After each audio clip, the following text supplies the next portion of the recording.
పిచ్చోళ్ళ నన్ను అరెస్ట్ చేశాడు. Pratap Rudra X police man, గుంటూరులో 3 ఏళ్లు, వైజాగ్లో 3 ఏళ్లు, తిరుపతిలో 4 ఏళ్లు, కడపలో 5 ఏళ్లు.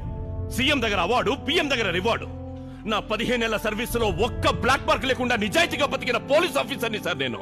నన్ను పట్టుకొని పోలీస్ ఆఫీసర్ అయితే నువ్వెందుకు ఉద్యోగం వదిలేసావని అడుగుతారు. అవును సార్, వదిలేశాను. కళ్ళు తెరిస్తే క్రిమినల్స్ మొహమే చూడాలి. శవాన్ని చూడడానికి వచ్చిన బంధువుల ఇబ్బంది పడుతూ డ్యూటీ చేయాలి. ప్రతిరోజు దొంగతనాలు, మర్డర్లు, మానభంగాలే మమ్మల్ని పలకరిస్తూ ఉంటాయి. చూసి చూసి విసిగిపోయాను సార్. నచ్చలేదు, అసలు నచ్చలేదు. ఆశపడి సాధించిన ఈ పోలీస్ ఉద్యోగంలో ఇమడలేకపోయాను. మంచి వాళ్ళను కూడా వంకరు చూపులు చూసే ఈ పోలీస్ బుద్ధి నాకు నచ్చలేదు. మరి ఆ సమయంలో సంఘటన జరిగిన ప్రదేశంలో నువ్వెందుకున్నావు అని అడుగుతారు. అదే కదా, అదే సార్ నేను అడుగుతున్నాను. సంఘటన జరిగిన ప్రదేశానికి నేనెప్పుడు వచ్చాను? ప్యాసింజర్స్ లిస్ట్ లో నా పేరుందా?